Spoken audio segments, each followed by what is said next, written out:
Good morning everyone. जैनू की पाठशाला YouTube channel में आप सभी का स्वागत है। आज हम बहुत ही महत्वपूर्ण टॉपिक जीपीएससी, यूपीएससी या कोई भी ऑफिसर की पोस्ट का इंटरव्यू हो उसके लिए कैसे प्रिपरेशन करना है उस पर हम चर्चा करेंगे।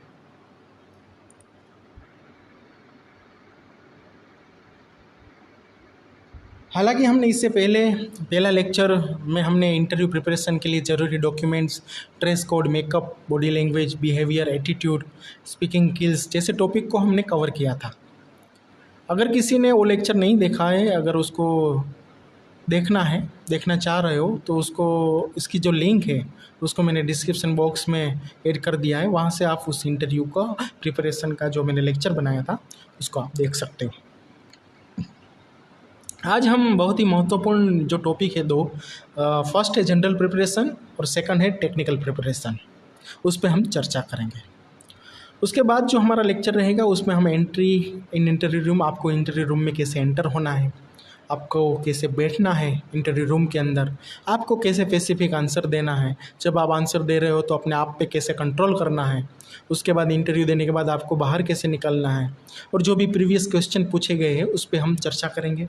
फिर हम अगर रहा टाइम तो लाइव डिस्कशन जैसे महत्वपूर्ण टॉपिक को भी हम डिस्कस करेंगे। लेकिन आज हम दो टॉपिक है, that is the general preparation and second one is the technical preparation, उस पर हम चर्चा करेंगे।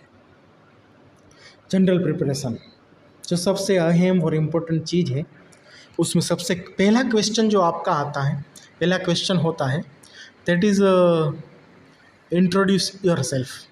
कोई भी इंटरव्यू हो उसमें सबसे पहला क्वेश्चन होता है कि इंट्रोड्यूस योर सेल्फ। हमारा जो जीपीएससी का इंटरव्यू हो उसमें जो इंट्रोडक्शन है वो 4 पॉइंट पे निर्भर करता है। सबसे पहले आपका कोड जो आपका इंटरव्यू के दिन मिलेगा। सेकंड है आपका एजुकेशन, जो आपका यूजी पीजी डिग्री और पीएचडी डिग्री है, आपने कहाँ से किया है, कब किया है और कौन सी इंस्टीट्यूट से किया है, उसके बारे में बताना है। और साथ में आपका यूजी लेवल पे जो भी कोई रिमार्केबल अचीवमेंट है, 1 या 2, उसके बारे में आपको शॉर्ट में बताना है। लेकिन अगर कोई आपका अचीवमेंट अगर दूसरी है लेकिन यहाँ पे आप यूजी तक ही सीमित रखोगे तो बहुत ही अच्छा रहेगा, क्योंकि वो शॉर्ट एंड स्वीट में आपका एक इंट्रोडक्शन ख़त्म हो जाएगा। अंत में आपको जो आपका पास्ट जो एक्सपीरियंस है उसके बारे में पहले बताना है। उसके बाद जब प्रेजेंट आप जहाँ पोस्ट पे काम कर रहे हो वहाँ पे आपको अपना प्रेजेंट एक्सपीरियंस के बारे में आपको बताना है।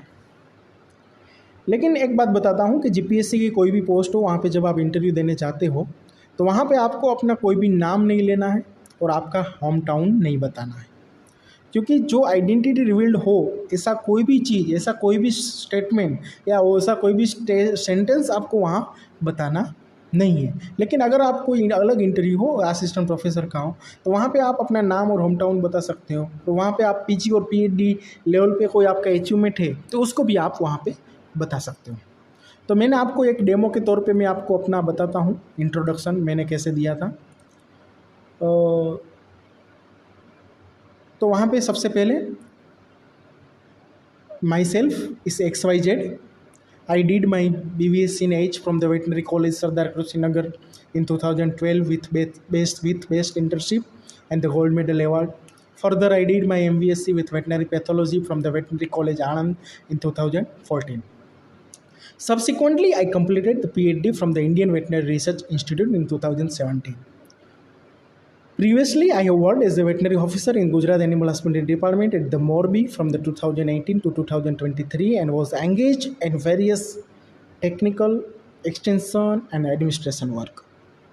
Currently, I am working as an assistant professor of veterinary pathology at the Veterinary College Navsari under aegis of the Kamdenu University since March 2023. Likewise, you have to give your introduction in short and sweet manner. उसके बाद जो probable question बनते हैं वो सबसे पहला है हमारा एजुकेशन। हमारा जो एजुकेशन बैकग्राउंड है उस पर हमको एनालिसिस करना है, वहाँ पे कौन से पॉसिबल क्वेश्चन बन सकते हैं उसके बारे में हमें एक नोट बनाना है अलग से। लाइक किसी ने MVSC किया है तो वहाँ पे क्या क्वेश्चन बनता है, आपका MVSC का थीसिस टाइटल, जो आपके MVSC का ऑब्जेक्टिव है, जो आपका MVSC का काम किया है उसका रिजल्ट, जो आपने वहाँ पे टेक्निक यूज़ किया है उसकी technique, why you choose this topic likewise। और लास्ट में जो क्वेश्चन बनता है वहाँ से कि आपने जो काम किया है वहाँ से फार्मर को क्या benefit, means what is the advantage of your research to the farmer और the field. That is the question will come out from this your MBSc work or the PhD work. That is come under the education of that personal profile. ठीक है, तो आपको अपना education के बारे में thorough knowledge होना चाहिए. उसके बाद आपकी हॉबीज़ जो आपको पता होना चाहिए, और आपको हॉबीज़ जो है उसके रिलेवेंट जो भी क्वेश्चन प्रोबेबल बन रही है उसको आपको जस्ट गूगल करना है हॉबीज़ के बारे में. Just you can Google it and the probable question you will get from that Google. और उसके जो प्रोबेबल क्वेश्चन है उसके आंसर आपको मालूम होने चाहिए. मीन्स आपकी हॉबीज़ के बारे में आपको इन डेप्थ नॉलेज होना चाहिए. फिर उसके बाद जो होता है जहाँ से क्वेश्चन का एक सेंटर रहता है, सेंटर ऑफ एक्सलेंस जिसको हम बोलते हैं क्वेश्चन का, that is our job profile. Job profile means जो पास्ट में हमने काम किया है वहाँ पे कौन कौन से प्रोबेबल क्वेश्चन बन सकते हैं, उसको हमको एक अलग नोट बनाना है 100-200 पेज की. उस नोट पे हमारा जो एजुकेशन है वहाँ के सारे क्वेश्चन बनाने हैं. फिर हमारी हॉबीज़ के बारे में, फिर हमारा जो भी पास्ट काम किया है उसके बारे में, और उसके बाद जो हम प्रेजेंट जहाँ पे काम कर रहे हैं उसकी हमें पूरी डिटेल हमको आनी चाहिए. मीन्स हमें डिटेल हमें उसका पता होना चाहिए.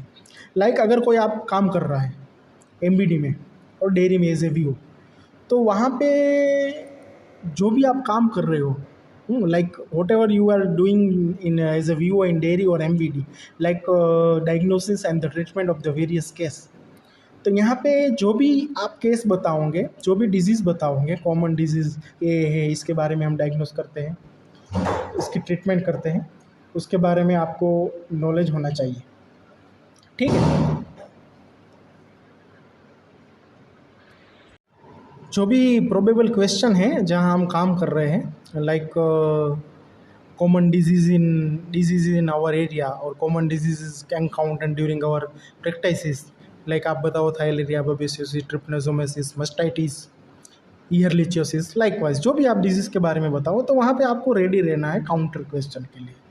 मीन्स आप अगर थायलेरिया बताया तो थायलेरिया का पूरा clinical science, diagnosis, treatment, drug of choice, उसका जो ट्रीटमेंट और उसका जो वैक्सीनेशन है अगर अवेलेबल है मार्केट में, तो पूरा हमको मतलब पर्टिकुलर डिजीज़ की और उसका जो स्प्रेड होता है वो कैसे स्प्रेड होता है उसके बारे में हमको, मतलब उसका जो पैथोग्नोमिक लीजन क्या है, तो उसके बारे में हमें पूरा आइडिया होना आवश्यक है.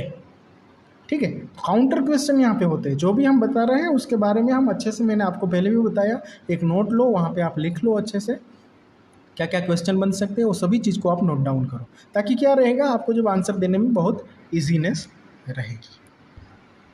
उसके बाद जो इम्पोर्टेंट है हमारा self surrounding. So now we will discuss the regarding the knowledge of the self surrounding. इसका क्या मतलब होता है?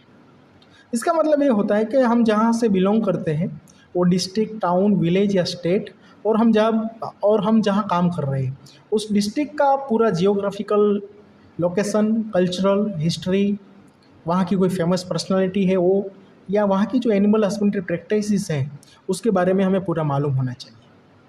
लाइक सेल्फ सराउंडिंग है वो काफ़ी सारे क्वेश्चन वहाँ से बनते हैं. ठीक है. GPSC में काफ़ी बार पूछे भी गए हैं और पूछे भी जाते हैं.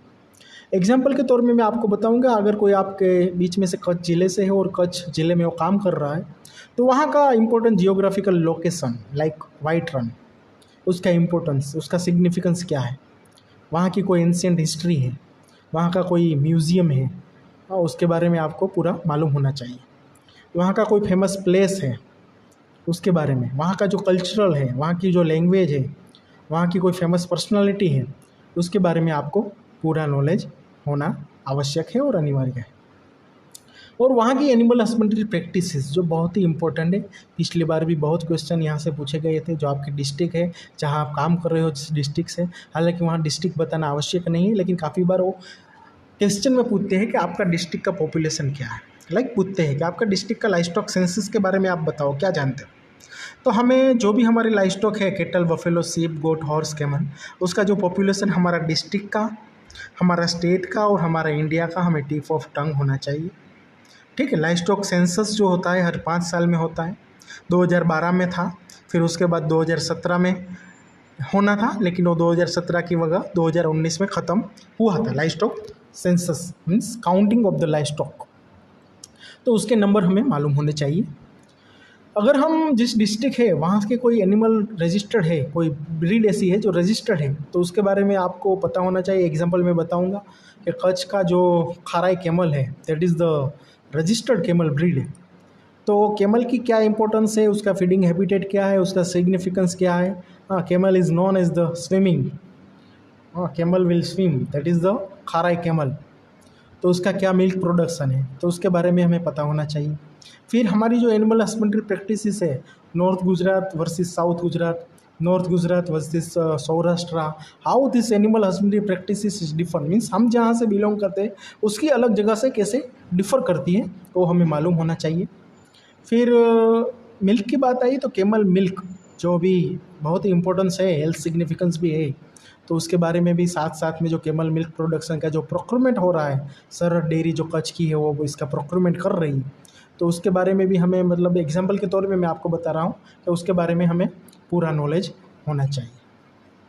फिर हम जिस पोस्ट के लिए इंटरव्यू देने जा रहे हैं उस पोस्ट के रिलेवेंट जो भी करंट अफेयर मार्केट में चल रहा है उसके बारे में हमें पूरा मालूम होना चाहिए। जैसे कि मैं आपको बताता हूँ कि अभी सेंट्रल गवर्नमेंट ने एक ऑर्डर निकाला था, एक जिसमें गवर्नमेंट ने जो भी फेरोसियस डॉग ब्रीड है, जो फ्यूरियस डॉग ब्रीड हम मानते हैं, वो सभी डॉग ब्रीड पे सरकार ने बैन लगाया था, तो उसकी डिटेल हमें मालूम होनी चाहिए। फिर लास्ट में है जिस पोस्ट के लिए हम इंटरव्यू देने जा रहे हो, कोई भी पोस्ट हो, उस पोस्ट का जो ड्यूटीज़ है, जॉब ड्यूटीज़ है, उसका जॉब नेचर है, उसका जो वर्किंग बैकग्राउंड है, उसका वर्किंग नेचर है, वो सब हमें मालूम होना चाहिए। जैसे मैं आपको बता दूंगा जो वीवो का जॉब ड्यूटी है that is the divide into 3 part. First one is the technical work, second one is the extension work, third one is the administration work. ठीक है, और लास्ट में जो मैंने बताया ना कोरिलेशन बहुत ही इम्पोर्टेंट है। जो हमारा एजुकेशन बैकग्राउंड, हमारा जॉब प्रोफाइल, ये सब चीज़ों में, जॉब प्रोफाइल हो गई, हमारा एजुकेशन बैकग्राउंड हो गया, वो सभी चीज़ में हमारा एक कोरिलेशन बनता है। जब जहाँ काम कर रहे हो सभी चीज़ का एक कोरिलेशन होता है। वो कोरिलेशन को हम जब कोरिलेट करेंगे तब वहाँ से जो क्वेश्चन बनेंगे उस क्वेश्चन को जब हम नोट्स में लिखेंगे तो उसका आंसर देने में हमारे लिए बहुत ईजीनेस रहेगी। तो कोरिलेशन करना बहुत ही आवश्यक है। फिर हमारा जो सेकंड पॉइंट है, सेकंड इंपॉर्टेंट टॉपिक है जनरल प्रिपरेशन के बाद, that is the technical preparation. Technical preparation में क्या है कि हमारा जो बेसिक जो है एनिमल हस्बेंड्री और वेटनरी साइंस का थरो नॉलेज है, उसका बेसिक हमें याद होना चाहिए, आना चाहिए। तो बेसिक के लिए काफ़ी लोग हैं जो फील्ड में काम कर रहे हैं, उसका जो बेसिक पार्ट है वो छूट गया हो, उसके लिए मैं यहाँ पे और सब लोगों के लिए मतलब एक 2-3 कॉमन बुक है जो बहुत ही इंपॉर्टेंट है और बहुत ही आपको उपयोगी साबित होगी। उसमें पहला बुक है that is the handbook for the veterinary clinician by doctor AU Bikhane. Second one है handbook of the good dairy husbandry practices by NDDB। ठीक है, ये बहुत ही अच्छी उपयोगी बुक है, 125 पेज की है। ठीक है, ये अवेलेबल है, ऑनलाइन भी अवेलेबल है, उसको आप डाउनलोड करके रीड कर सकते हो। और तीसरा है, अगर कोई गुजराती में बुक को पढ़ना चाहता है तो गुजराती में भी लिटरेचर अवेलेबल है, दैट इज़ द खेडूत मार्गदर्शिका भाग 3, जो गुजराती में अवेलेबल है, उसको भी आप रिफ़र कर सकते हो। फिर हम बात करते हैं स्टेट और सेंट्रल गवर्नमेंट की एनिमल हस्बेंड्री रिलेटेड स्कीम है, उसके बारे में हमें इन डेप्थ नॉलेज होना चाहिए। लाइक एनिमल हस्बेंड्री का जो स्टेट गवर्नमेंट का स्कीम है उसको हम खेडूत पोर्टल पे जाके स्क्रॉल डाउन कर सकते हैं, या सरकार ने एक बुकलेट भी निकाली है योजना के रिलेवेंट, उसको भी हम पढ़ सकते हैं। साथ में जो गुजरात एनिमल हस्बेंड्री डिपार्टमेंट है उसका जो एनुअल रिपोर्ट है स्टेट गवर्नमेंट का, वो बहुत ही क्रिस्पी होता है, उसको आप वेबसाइट से डाउनलोड कर लो और अच्छे से एक बार उसको just you can read it, क्योंकि काफ़ी सारी इन डेप्थ नॉलेज और इन डेप्थ एनालिसिस आपको वहाँ से मिल जाएगी। गुजरात सरकार की योजना की जो नई चल रही है उसके बारे में भी आपको पूछ सकते हैं, लाइक गौशाला एंड पांजरापोर रिलेटेड योजना है, दैट इज़ द मुख्यमंत्री गौ माता पोषण योजना, एग्जाम्पल मैं आपको बताता हूँ। तो उसके बारे में भी आपको एक इन डेप्थ एनालिसिस और एक नॉलेज आपको वहाँ से उसके बारे में पढ़ना आवश्यक है। फिर हम सेंट्रल गवर्नमेंट की बहुत सारी स्कीम हैं जो सेंट्रल गवर्नमेंट ने लॉन्च की है, that is the NAIP national artificial insemination programme, NADCP national animal disease control programme, जिसमें FMD और ब्रुसेला को 2013 तक कैसे हमें इंडिया से उसको इरिडिकेट करना है उसके बारे में पूरी योजना है।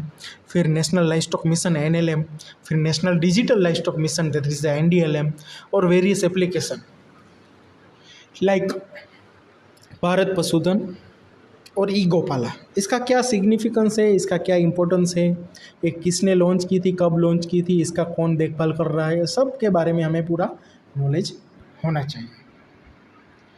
फिर हम बात करते हैं अपने गवर्नमेंट की, इंडिया की और गुजरात की, जो हमारी एनिमल हस्बेंड्री रिलेटेड जो प्रैक्टिसेस है, लाइक हमारी ब्रीडिंग स्ट्रेटेजी क्या है, हमारी भारत सरकार की ब्रीडिंग पॉलिसी क्या है, उसके बारे में हमें डिटेल स्टडी करना आवश्यक है। फिर हमारा इंडिया मिल्क प्रोडक्शन में, मीट प्रोडक्शन में, पोल्ट्री में, ब्रॉयलर में, लेयर में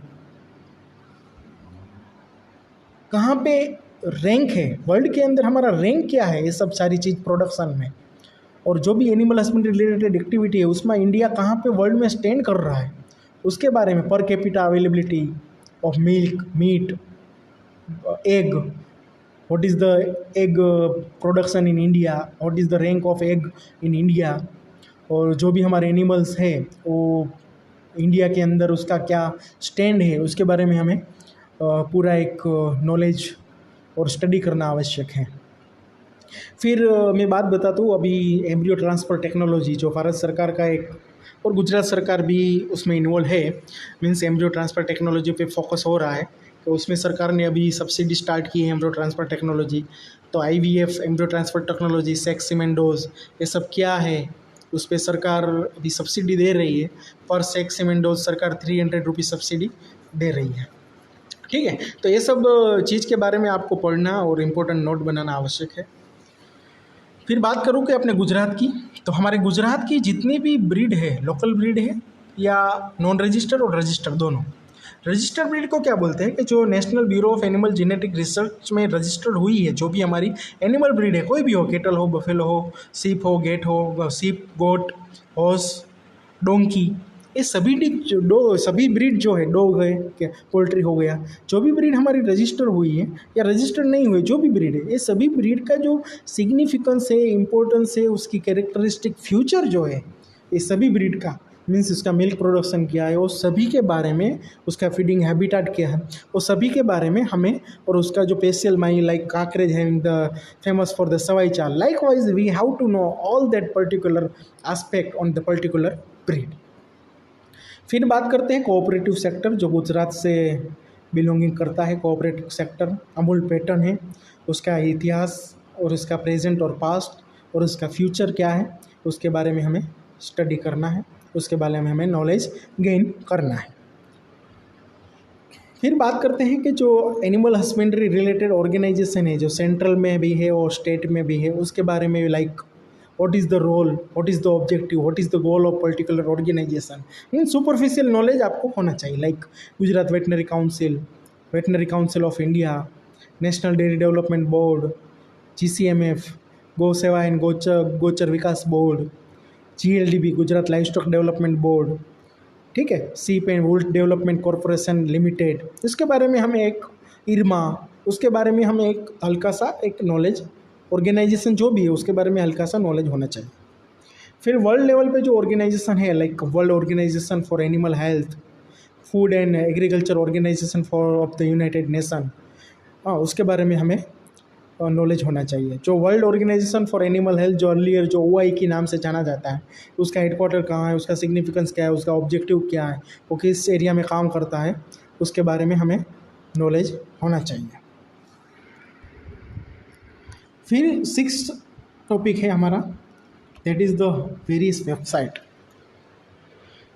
जो प्रीवियस बार जब इंटरव्यू हुआ था तो उसमें काफ़ी सारे क्वेश्चन NDDB की वेबसाइट से पूछे गए थे, तो यहाँ पे मैं सजेस्ट करूँगा कि आप काफ़ी सारी जो वेबसाइट है उसको स्क्रॉल डाउन करें, वहाँ से इंपॉर्टेंट पॉइंट है, टॉपिक, उसको अपने नोट पे कवर करें। लाइक जो सबसे पहले मैंने आपको बताया, that is the department of the animal husbandry, dairying and the fisheries of the central government की जो वेबसाइट है DAD, उसके बारे में हमें जानना है। फिर स्टेट गवर्नमेंट DOH जो वेबसाइट है गुजरात गवर्नमेंट की, डिपार्टमेंट ऑफ एनिमल हस्बेंड्री की, उसको हमको देखना है। फिर NDDB, ICAR, फिर इंडिया का जो प्रमुख संस्था है IVRI और NDRI, उसकी वेबसाइट पे जाके उसके क्या काम किया है। NDRI पे जाके आपको देखना है फर्स्ट क्लोन उसने जो बनाया था, एनिमल का, उसका नाम क्या है। IVRI में जाके आपको देखना है कौन कौन सी वैक्सीन की बनाई है। RP जो इरिडिकेशन हुआ वहाँ से जो वैक्सीन IVRI से बनी थी, उसी वैक्सीन से IVRI से जो बनी थी, उसी वैक्सीन से जो IRP का पूरा इरिडिकेशन प्रोग्राम हुआ, तो उसके बारे में आपको जानना है। फिर हो गया अमूल, GCMF, उसके बारे में। फिर जो प्रेस इंफॉर्मेशन ऑफ ब्यूरो जो सेंट्रल गवर्नमेंट की जो प्रेस है, वहाँ से जो एनिमल हस्बेंड्री रिलेटेड जो न्यूज़ निकलती है, उसके बारे में आपको वहाँ से डिटेल स्टडी करना है। फिर हम बात करते हैं कि diagnosis, treatment and the vaccination as well as the eradication strategy of the important disease. जो भी इंडिया में कॉमन डिजीज चल रहे हैं वो सभी के बारे में हमें नॉलेज रखना आवश्यक है। मैं आपको बताता हूँ कि FMD हो गया, PPR, ब्रुसेलोसिस, रेबीज, LSD, या कोई भी जो रेजेंट में डिजीज़ नया बना है, नया निकला है, कोई जूनोटिक इम्पोर्टेंट डिजीज़ है, उसके बारे में हमें जानना आवश्यक है। क्योंकि जो लास्ट बार वीवो का इंटरव्यू हुआ था अभी पिछले साल, तो वहाँ पे LSD नया था, तो वहाँ LSD के बारे में काफ़ी सारे क्वेश्चन पूछे गए थे। तो ये सारे जो इम्पोर्टेंट डिजीज़ है, जूनोटिक भी है, वायरल भी है, बैक्टीरियल है, तो डिजीज़ के बारे में हमें पूरा नॉलेज रखना आवश्यक है। फिर हो गया लाइवस्टॉक मैनेजमेंट। लाइवस्टॉक मैनेजमेंट में क्या क्या चीज़ आती है वो मैं आपको बताता हूँ।